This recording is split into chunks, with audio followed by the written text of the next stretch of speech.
Assalamualaikum, hello, welcome back to my channel. Oke guys, balik lagi ya bersama aku Nelly. Seperti biasanya aku bakalan melihat sebuah video.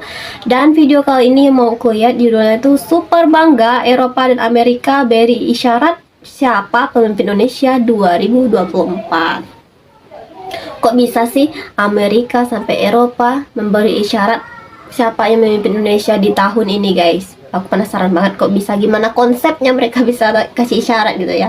Oke, seperti yang kita tahu di Indonesia ada 3 calon nih. Kira-kira kamu pilih siapa tuh? Calonnya pasti udah tahu dong semuanya. Ada Bapak Prabowo, saat ini Bapak Prabowo kan sebagai Menteri Pertahanan ya. Terus ada Bapak Anies, satu lagi Bapak Ganjar Pranowo. Nah, kira-kira kamu dukung siapa nih? Kalau aku sih yang bisa amanah, yang bisa bikin Indonesia maju, bikin rakyat sejahtera lah pastinya ya. Nah, teman-teman, langsung deh kita lihat dulu video kali ini ya. Aku penasaran banget sama video ini. Oke, tapi buat kamu yang udah mampir channel aku, makasih banyak. Semoga kamu semuanya panjang umur, murah rezeki, dan selalu diberi kesehatan. Amin. Langsung deh kita lihat dulu video kali ini. Let's go. Oke, video originalnya seperti biasa teman-teman bisa mampir di channel Kiki Foto. Indonesia memiliki menteri terbaik di dunia. Nah, Indonesia memang terkenal memiliki segudang orang hebat, baik di bidang pendidikan. ya kalau itu sih aku udah nggak perlu ragu lagi ya.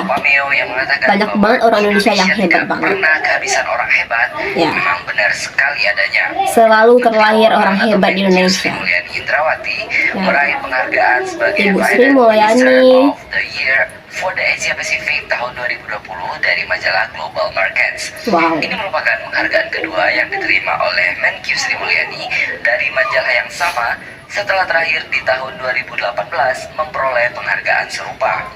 Menurut Global Markets, Sri Mulyani layak mendapatkan penghargaan tersebut atas prestasinya dalam menangani ekonomi Indonesia di pandemi Corona atau COVID-19.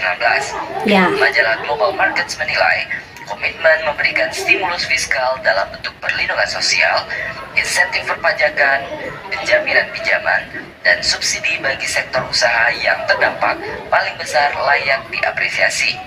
Selain itu, keputusan untuk memperlebar defisit melebihi batas maksimum yang ditetapkan dalam undang-undang sebesar 3% dari produk domestik bruto atau PDB yang merupakan langkah yang tidak mudah dilakukan juga menjadi alasan lain kenapa Sri Mulyani memperoleh penghargaan bergengsi tersebut.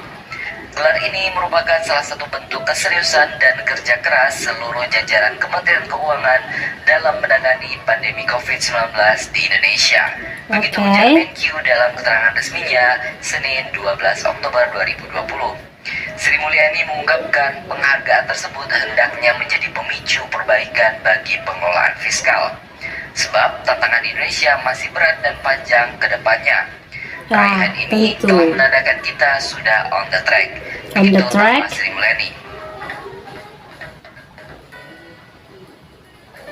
Majalah Global Markets merupakan majalah berita terkemuka di bidang pasar ekonomi internasional yang lebih dari 30 tahun telah menjadi salah satu acuan bagi para pelaku dan institusi di sektor ekonomi dan keuangan internasional. Majalah ini diterbitkan pada saat pertemuan sidang tahunan IMF dan World Bank Group. Tidak hanya sampai di situ, pada tahun 2019 yang lalu, Sri Mulyani juga mendapatkan penghargaan di Asian Business Leadership Forum atau ABLF Award 2019 untuk kategori State Person Awards yang diselenggarakan di Dubai, Uni Emirat Arab. Penghargaan tersebut diserahkan langsung oleh anggota kabinet dan Menteri Toleransi Uni Emirat Arab, Sheikh Nahyan Mubarak Al Nahyan. Penghargaan global ini diberikan kepada Sri Mulyani karena menghadirkan berbagai instrumen kebijakan untuk memperkuat perekonomian di Indonesia. Masih di tahun yang sama, Sri Mulyani dinobatkan sebagai Menteri Keuangan terbaik di Asia Pasifik versi majalah keuangan asal Hong Kong, Finance Asia. Prestasinya luar biasa banget ya. Telah diterima Sri Mulyani secara berturut-turut pada tahun 2017. Finance Asia menyoroti kemampuan Sri Mulyani dalam membawa defisit anggaran pendapatan dan belanja negara atau APBN pada tahun 2018 yang lalu sebesar 1,76% dari produk domestik bruto. Angka ini dianggap sebagai yang terendah dalam 6 tahun terakhir loh. Tahun sebelumnya, Sri Mulyani juga dinilai telah berhasil menjaga stabilitas belanja negara yang terlihat dari defisit anggaran yang lebih rendah 2,5% dibandingkan proyeksi semula yakni 2,9%.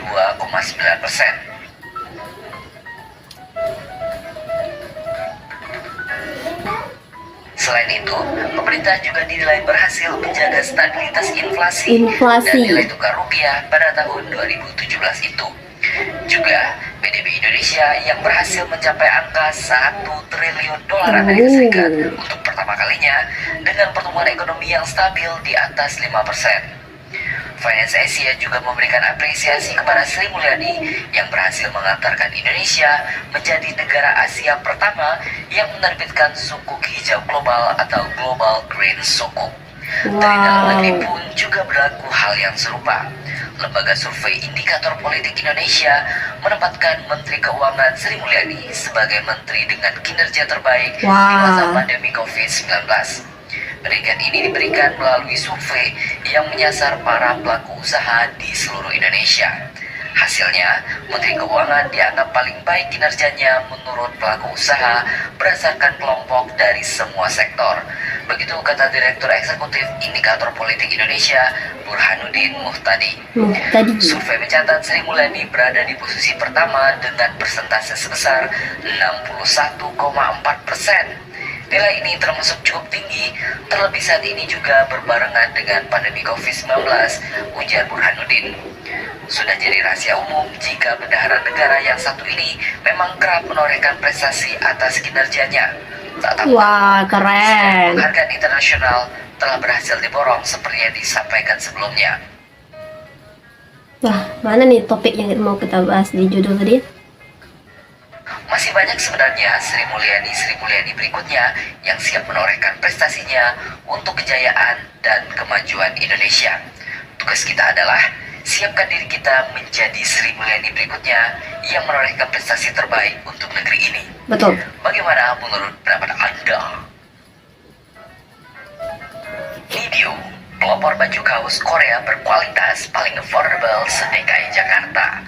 Jadi dengan uang Rp35.000 saja, kalian sudah bisa banget memiliki satu dari lebih dari 80 jenis koleksi baju kaos dari Nibio.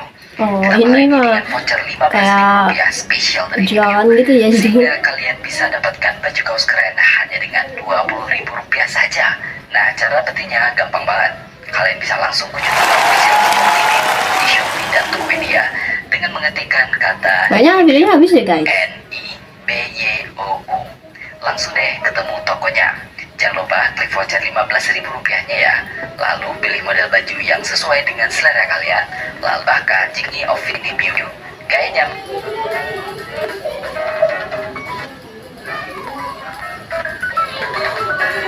ya, video yang udah habis guys. Jadi ini kayak cuman ditilik Ibu Sri Mulyani ya, dimana bidang prestasinya tuh banyak banget gitu. Jadi kita bisa menentukan gitu siapa yang menjadi pemimpin kita nanti, kayak itu sebuah isyarat-isyarat aja gitu ya. Oke. Tapi kalau menilik video tadi sih emang Ibu Sri Mulyani ini memang keren banget sih ya. Bahkan prestasinya tuh luar biasa banget gitu, udah diakui lah gitu ya. Oke, jadi aku tuh cuma berharap sih pemimpin Indonesia selanjutnya, nanti kita kan bakal pemilu lagi ya guys ya, bentar lagi Februari nanti, tepat pula tuh di tanggal 14 hari Valentine lagi ya. Oke, berharap ya dapat pemimpin yang benar-benar amanah deh, yang benar-benar bisa membuat Indonesia ini makin dikenal. Tentunya ekonominya makin membaik, pertahanannya, dan yang paling pasti itu ya kesejahteraan rakyat Indonesia itu sendiri ya. bukan hanya dipandang oleh dunia, tapi yang penting itu ya negara itu sendiri. Nah teman-teman, mungkin kali ini kita cukup kesekian dulu, kita bisa jumpa lagi di next video. Don't forget to comment, share, and subscribe, jangan lupa loncengnya diaktifkan juga. Oke, terima kasih, see you, bye bye, assalamualaikum.